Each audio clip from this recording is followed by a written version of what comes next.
മറ്റുള്ളവരുടെ പ്രശ്നങ്ങൾ കേട്ടിരിക്കാൻ പറ്റുന്ന ഒരാളാണോ നിങ്ങൾ? അതെങ്കിൽ അതൊരു ഗുഡ് ക്വാളിറ്റിയാണ്.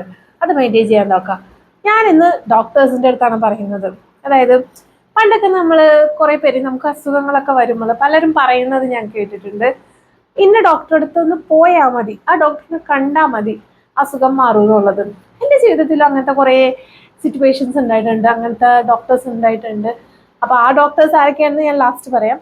ഡോക്ടറുടെ ഒരു ഗുഡ് ക്വാളിറ്റി എന്ന് പറയുന്നത് തീർച്ചയായിട്ടും ലിസണിങ്, കേട്ടിരിക്കാൻ പറ്റുന്ന ഒരു കഴിവ് തന്നെയാണ് ഒരു ഗുഡ് ക്വാളിറ്റി. ചില ഡോക്ടേഴ്സ്, സീനിയർ ഡോക്ടേഴ്സ് ഞാൻ കേട്ടിട്ടുണ്ട് അവർ പറയുന്നത്, അതായത് അവർ ഒരു പേഷ്യൻ്റ് വന്നു കഴിഞ്ഞിട്ടുണ്ടെങ്കിൽ ജസ്റ്റ് ഒന്ന് ഒരു 1 or 2 മിനിറ്റ്സിൽ കൺസൾട്ടേഷൻ കഴിഞ്ഞ് മരുന്ന് എഴുതി കൊടുത്ത്, എന്നുവെച്ചാൽ അവരത്ര എക്സ്പീരിയൻസ്ഡ് ആണ്, അത് വേറൊരു കാര്യം, അവർക്ക് അത്ര ആ ഒരു കേസായിട്ട് അവരത്ര എക്സ്പേർട്ടായി. സോ അവർ വരാം, കൺസൾട്ട് ചെയ്യാൻ വിടാം, അത്രേ ഉള്ളൂ. പക്ഷേ എന്തൊക്കെയാണെങ്കിൽ പോലും നമ്മൾ ആ ഒരു പേഷ്യൻ്റ് വരുമ്പോൾ ആ പേഷ്യൻ്റെ അടുത്ത് നമ്മൾ കുറച്ച് നേരം സംസാരിക്കുമ്പോൾ ആ പേഷ്യൻ്റെ പ്രശ്നങ്ങൾ എന്താണെന്ന് വെച്ചാൽ വീട്ടിൽ പറയാൻ പറ്റാത്ത കാര്യങ്ങളുണ്ടാകും. ചില കേസസിൽ നമുക്ക് മെഡിസിൻ ഒന്നും വേണ്ടാതെ തന്നെ നമുക്ക് ട്രീറ്റ് ചെയ്യാൻ പറ്റാറുണ്ട്. അതായത് നമ്മൾ അവരുടെ അടുത്തുനിന്ന് അവരുടെ കൂടെ ഇരുന്നൊന്ന് ചോദിച്ചാൽ മതി. അത് ഈ ഡോക്ടർ ഫീൽഡിൽ മാത്രമല്ല, എല്ലാവരും, ഇപ്പോൾ ഒരു അഡ്വക്കേറ്റ് ആണെങ്കിൽ പോലും അല്ലെങ്കിൽ വേറെ ഏതൊരു പൊസിഷനിൽ ഏതെങ്കിലും ഒരു ജോലിയിൽ ഇരിക്കുന്ന ആരാണെങ്കിലും, നമ്മുടെ വീട്ടിലൊരാളാണെങ്കിൽ പോലും നമ്മൾ കുറച്ച് നേരം ഒന്ന് സംസാരിച്ച് ഒന്ന് റിലാക്സ് ആയിട്ട് ഒന്ന് അവരുടെ അടുത്ത് സംസാരിച്ചാൽ, അല്ലെങ്കിൽ നമ്മളുടെ പ്രശ്നങ്ങൾ അവരുടെ അടുത്ത് പറഞ്ഞ് ഒരാൾ കേൾക്കാനുണ്ടെങ്കിൽ അത് ഏറ്റവും വലിയ കാര്യമാണ്. നമുക്ക് പകുതി പ്രശ്നങ്ങൾ നമ്മളുടെ സോൾവ് ആവും.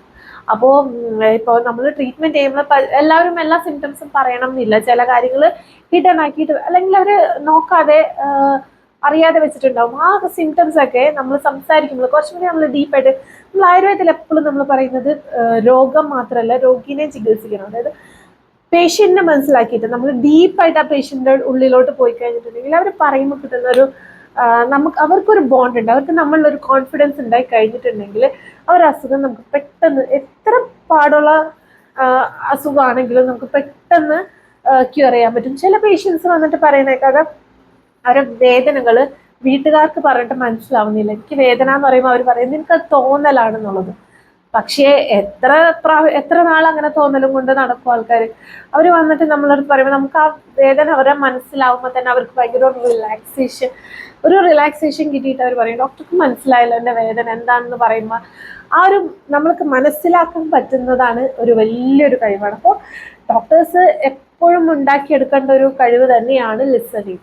നമ്മൾ ലിസൺ ചെയ്ത് കഴിഞ്ഞാൽ അവരുടെ അസുഖം നമുക്ക്, ഇപ്പോൾ എല്ലാ ഡോക്ടേഴ്സിനും എല്ലാ കാര്യങ്ങളും അറിയാവുന്ന ഡോക്ടേഴ്സാണ്. അപ്പോൾ നമുക്കൊരു ഇപ്പോൾ ഒരു അസുഖം വന്നു കഴിഞ്ഞാൽ ഇന്ന ഡിസീസ് ആണെന്ന് പറഞ്ഞിട്ടുണ്ടെങ്കിൽ അതിനുള്ള മെഡിസിൻസും അതിൻ്റെ ട്രീറ്റ്മെൻറ്റ് പ്രോട്ടോക്കോളും ആ ഡോക്ടർ കയ്യിലുണ്ടാവും. പക്ഷേ ആ ഇന്ന ഡിസീസ് ആണെന്ന് കണ്ടെത്താനുള്ള ആ റൂട്ട് എളുപ്പമാക്കുന്നത് നമ്മളിങ്ങനെ പേഷ്യൻസിനായിട്ടുള്ള ഒരു ഡീപ്പ് കോൺവെർസേഷൻ, അവരോടായിട്ടൊരു കണക്ഷൻ ഉണ്ടായി കഴിഞ്ഞിട്ടുണ്ടെങ്കിൽ ആ അസുഖം എന്താണെന്ന് കണ്ടുപിടിക്കാനായിട്ട് നമുക്ക് പെട്ടെന്ന് സാധിക്കാറുണ്ട്. ആ ഡോക്ടേഴ്സ് നമ്മളെ പേഷ്യൻസിനെ നമ്മൾ ഫ്രം ഹാർട്ട്, അല്ലെങ്കിൽ നമ്മളുടെ പേഷ്യൻസിനെ നമ്മളൊരു ഫാമിലി മെമ്പറായിട്ട് നിൽക്കുന്നത്. ഇപ്പോൾ ഇവർ അസുഖം മാറിക്കഴിഞ്ഞിട്ട് ഒരു മകളായിട്ടോ അല്ലെങ്കിൽ ഒരു മകനായിട്ടോ അല്ലെങ്കിൽ ഒരു അച്ഛനോ അമ്മയോ ഒക്കെ ആയിട്ടൊരു ഡോക്ടറിനെ ഒരു പേഷ്യൻ്റ് കാണുന്നുണ്ടെങ്കിൽ അതൊരു വലിയ കാര്യമാണ്. അപ്പം ഞാൻ ഫസ്റ്റ് പറഞ്ഞ പോലെ എൻ്റെ ഒരു ഗോഡ് ഫാദർ എന്ന് പറഞ്ഞേക്കുന്നത്, എനിക്ക് എന്തൊരു അസുഖം വന്നിട്ടുണ്ടെങ്കിലും, എനിക്ക് എന്തൊരു മാരകമായിട്ടുള്ളൊരു അസുഖം വന്നിട്ടുണ്ടെങ്കിലും ഹീ ഈസ് ദെയർ.